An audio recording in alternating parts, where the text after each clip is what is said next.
In the late hours of September 23, 1998, a series of black cars converged on the stone fortress of the Federal Reserve Bank of New York. Inside, a meeting was taking place that was never meant to be public knowledge. The heads of Goldman Sachs, Merrill Lynch, and a dozen other Wall Street titans, fierce, blood-sworn rivals, were summoned to a room and given an ultimatum. These were men who would slit each other's throats in the marketplace for a basis point of profit. Now, they were being told to pool their resources to save the very competitor who viewed them with intellectual disdain. They were not there to discuss markets. They were there to prevent their total annihilation. The threat wasn't a hostile nation or a crashing currency. It was a single private hedge fund, an entity hidden from plain sight, run from a quiet office in Greenwich, Connecticut. Long-term capital management. At its core, this was a firm with just $4.7 billion in capital. A rounding error for the men in that room. But what they didn't know, what the world was about to discover, was the architecture of its true exposure. Unraveling the firm's books revealed a staggering reality. LTCM controlled off-balance sheet positions with a notional value of over $1.25 trillion. That number is so vast it loses meaning. To put it in perspective, the entire annual economic output of a country like France at the time was smaller. It was a house of cards built to the heavens by men who were considered the smartest people in any room they entered. A team that included 2 Nobel Prize-winning economists. They had designed a machine they believed could not fail, but it was failing, and its collapse threatened to trigger a chain reaction that would freeze credit markets across the globe, a contagion that would spread from New York to London to Tokyo in a matter of hours. The question that hung heavy in that room, the one that still echoes today, is how a firm so small could hold the entire financial system hostage. And even more perplexing, why were these men, LTCM's staunchest competitors, being told that they had to come up with billions of their own money by morning to rescue the very geniuses who had looked down on them? To understand the panic in that room, you have to go back 4 years to 1994. The firm at the center of the storm, long-term capital management, wasn't just another hedge fund. It was an academic dream made real, the financial equivalent of the Manhattan Project. The man operating in the shadows was its founder, John Merriweather, the legendary former head of bond trading at Salomon Brothers. But he wasn't the main attraction. Merriweather had assembled a team that Wall Street could only stare at in awe. On his board sat Myron Scholes and Robert C. Merton. These weren't just academics, they were titans. Their work had just won them the Nobel Prize in economics. This wasn't just any award. Black-Scholes' Merton model was the bedrock of modern finance, the mathematical language used to price virtually every option and derivative on the planet. Having them on your board was like having Einstein design your rocket ship. They had built a machine designed to print money. At its core, the strategy was a form of arbitrage. Their complex models would scan global markets for tiny, fleeting pricing inefficiencies. A Japanese bond trading a fraction of a percent out of line with a German one, and then place enormous bets that those prices would eventually converge to their historical norms. The profits on each trade were minuscule pennies on the dollar. But LTCM wasn't trading with dollars. They were trading with billions. And for a time, the machine was flawless. In its first few years, the fund generated annualized returns of over 40% after fees. Investors were begging to get in. LTCM was turning them away. They had the Nobel laureates. They had the market's best trader. They had returns that defied gravity. You might find yourself thinking they had discovered a fundamental truth about the markets. It was a perfect storm of intellectual validation and staggering profits. A textbook case, it seemed, of when genius becomes liability. When the 1997 Asian financial crisis sent markets into a tailspin, other funds panicked. LTCM's partners saw it as just another irrational blip, a temporary deviation from the logic of their models. They didn't retreat. They doubled down, increasing their leverage. And they were rewarded for it. The crisis passed, and their positions paid off handsomely, reinforcing their godlike confidence. But this victory concealed a fatal flaw. They believed they had tamed risk, but they had only gotten lucky. What was the secret architecture of the algorithm that gave them such conviction? And what happens when a model built on the assumption of market rationality confronts a world that is anything but? The architecture of their conviction was a trading strategy so revered, so feared, that Wall Street insiders gave it a name, the God algorithm. It was the black box at the heart of the machine, the ghost in their numbers. To the outside world, it was financial alchemy. But inside LTCM, The partners saw themselves not as wizards but as scientists simply observing the laws of financial physics. They saw the market not as a chaotic mess of human emotion, but as an elegant, predictable system governed by immutable laws. Their models were their telescopes, allowing them to see the true order of the financial universe. Any deviation was simply noise, a temporary error that the laws of physics would inevitably correct. This worldview gave them an almost religious certainty.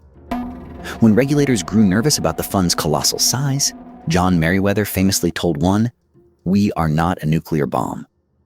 The denial, spoken with the calm assurance of a man who believes he has mastered the universe, only amplified the dread. So, what was this algorithm?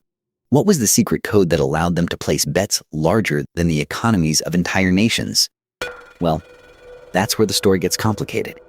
Because when you unravel the math, you begin to suspect the real secret wasn't a formula at all. It was a belief. A foundational, catastrophic belief that in a moment of true panic, you can always find someone on the other side of the trade. The belief that you can always get out. This wasn't a miscalculation. It was a profound misunderstanding of fear itself. And as the summer of 1998 approached, that fear was about to become the only currency that mattered. The problem wasn't the God algorithm. It was the sheer, terrifying scale. Unraveling LTCM's books reveals an architecture of risk that is almost impossible to comprehend. According to testimony from the Federal Reserve, the fund started with a respectable $4.7 billion in equity, but through the aggressive use of leverage, essentially borrowing on a colossal scale, they amplified that stake into something monstrous. The President's Working Group on Financial Markets later reported that LTCM controlled over $129 billion in assets on its balance sheet. Think about that. For every $1 of their own money, they were controlling nearly 30. It's like taking a family with a $100,000 net worth and having them control a $3 million real estate portfolio. Now imagine that on a global scale. But that was just the visible part of the iceberg. The real danger was buried off the books in the abstract world of derivatives. Here, their exposure had a notional value of approximately $1.25 trillion. That figure, confirmed in testimony by Fed Chairman Alan Greenspan, wasn't cash in a vault. It was the face value of the bets themselves. A tangled web of promises and obligations connecting them to every major bank on the planet. This was their system's fatal flaw, its core vulnerability. The trillion-dollar blind spot. Their models, built by the smartest men in the room, had assigned a near-zero probability to the kind of market chaos that was about to unfold. But on August 17, 1998, the impossible happened. Russia devalued its currency and defaulted on its domestic debt. It was a geopolitical earthquake. For LTCM's models, which were built on decades of stable, historical data from developed markets, it was an event that simply could not exist. It was a ghost in their own machine. The shockwave was instantaneous. As their own SEC filings later confirmed, the fund hemorrhaged $1.85 billion in August alone. Nearly half its capital, gone in 30 days. The machine built to exploit market logic was being devoured by pure, illogical fear. Their theories, their hubris, their infallible models. It was a textbook case of when genius becomes liability. What kind of person builds something like this? To understand the kind of mind that builds a trillion-dollar house of cards, you have to look past the Nobel laureates and the complex equations. You have to go back to where it all began, to the brutal trading pits of Salomon Brothers in the 1980s, and to one man, John Merriweather. Merriweather was not a typical Wall Street shark. He was quiet, intensely private, a former school teacher with a master's in business from the University of Chicago. He was, at his core, a geek in a world of bullies, and he found his power not in shouting, but in numbers. He pioneered a new kind of trading, a dispassionate academic approach called arbitrage, and he assembled a legendary team of like-minded quants. They were the quiet killers, the academics who used slide rules and probability theory to dismantle their opponents with surgical precision. Their loyalty was to Merriweather and to the elegant logic of the numbers. By the late 1980s, Merriweather was a living legend, the vice chairman of the most powerful investment bank in the world. He was the undisputed king of the bond market, a man so revered that his approval was all that mattered. His traders were intensely loyal, a cult of personality built around a quiet genius who saw the world as a system of rational numbers waiting to be exploited. He had built a perfect machine within the larger, messier machine of Wall Street. For a time, It seemed he had transcended the chaos of the market itself. He had found the signal in the noise. But the architecture of any trading floor is built on human trust, not just algorithms. And that was a variable Merriweather had failed to properly price. The fall was as swift as the ascent. In 1991, Salomon Brothers was engulfed in a massive scandal. One of Merriweather's top traders was caught rigging the U.S. Treasury bond market. Merriweather himself wasn't accused of participating, but of something arguably more damning for a leader. He knew about the infractions and failed to stop them immediately. The fallout was catastrophic. He was publicly humiliated, forced to resign in disgrace, and fined by the SEC. The man who saw himself as a scientist observing objective laws was cast out as just another Wall Street casualty, brought down by the messy, irrational behavior of the people under his command. For a man like Merriweather, this wasn't just a professional failure. It was a deep intellectual insult. His system had been contaminated by human fallibility. And so, LTCM was born from the ashes of that humiliation. It was his rebirth. This time there would be no compromises. He would rebuild his machine, but he would build it far away from the tainted ecosystem of Wall Street, in the quiet suburbs of Greenwich, Connecticut. He reassembled his loyal Salomon team, the true believers. And then he added the ultimate intellectual armor, the Nobel Prize winners, Myron Scholes and Robert Merton. This wasn't just a hedge fund, it was a statement. It was Merriweather's attempt to create a perfect, rational world insulated from the irrationality that had cost him everything. It was designed to be his vindication. And in that design, you can see the seed of its own destruction. He wasn't building a firm to navigate risk. He was building a fortress to deny its very existence. Unraveling this psychology is key because it reveals the real question. What happens when the fortress you've built becomes your prison? The fortress John Merriweather built was designed to keep human irrationality out. But in doing so, he created a prison of logic, a system so rigid it was incapable of surviving contact with the real world. This brings us back to the two questions that have been hanging in the air since the beginning. How could a fund with only $4.7 billion in capital hold the entire global economy hostage? And what exactly was the God algorithm they believed was infallible? The answer to both lies in the same, devastatingly simple mechanism. Unraveling it reveals the true architecture of the crisis.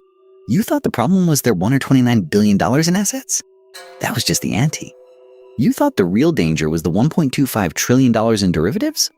Even that number, a figure larger than the GDP of the United Kingdom at the time, fails to capture the true nature of the threat. The real secret, the core of the God algorithm, wasn't some mystical formula. It was a strategy called convergence arbitrage, supercharged with a level of leverage that bordered on insanity. Here is how it worked. Imagine you know that two identical gold coins, minted in the same place at the same time, are being sold in two different shops. One shop sells it for $1,000, the other for $999. The God algorithm was the simple, powerful knowledge that eventually those prices must become identical. LTCM's models would identify a similar situation with bonds, a newly issued U.S. Treasury bond and an older one with a slightly different yield. The model would predict with near-perfect certainty that this tiny price difference or spread would eventually converge to zero. LTCM would then use borrowed money to place a gargantuan bet on that happening. They would short the expensive bond and go long on the cheap one. The profit on each trade was razor-thin, sometimes less than 0.1%. But by leveraging their capital 30, 50, even 100 to 1, they turned pennies into hundreds of millions. This was their machine. A high-volume, high-leverage, high-certainty bet repeated thousands of times across dozens of global markets. The math was not corrupt. The theories of Merton and Scholes are academically sound. In a vacuum, the entire trillion-dollar enterprise was built on one catastrophic assumption, that in a crisis, they could always sell. That markets would remain liquid. That human panic was just a statistical anomaly, a Six Sigma event, so rare it could be ignored. And this is how a $4.7 billion fund threatened the world. The real danger wasn't just the size of their positions, it was the concentration. Every major Wall Street bank was their counterparty. Goldman Sachs, Merrill Lynch, JP Morgan.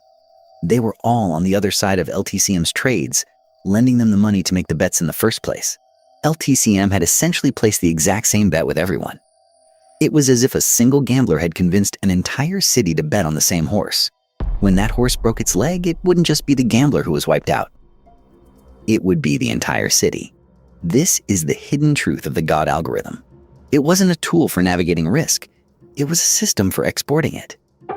The fund's models had an intellectual blind spot for the one thing that governs all markets: fear. In August 1998, when Russia defaulted, fear became the only currency that mattered. The certain convergence they had bet on suddenly inverted. The spreads didn't narrow. They blew out to unprecedented levels. Every single one of their thousands of trades went into the red all at once. Their models, which had predicted this had a near-zero probability of happening, were proven worthless. It was a house of cards in a hurricane. A perfect textbook case of when genius becomes liability. Their fortress of logic had collapsed.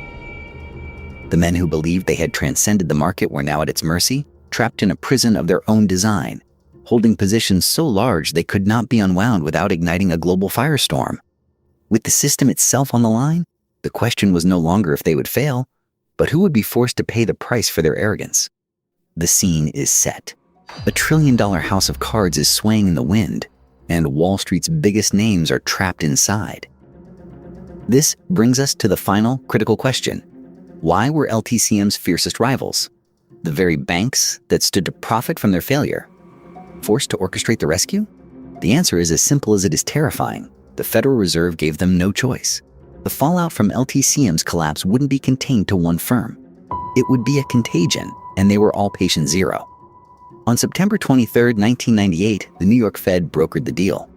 14 of the world's most powerful financial institutions cobbled together $3.625 billion to absorb LTCM's toxic positions and prevent a fire sale that would have vaporized global markets. Unraveling this moment reveals the central controversy of the entire saga.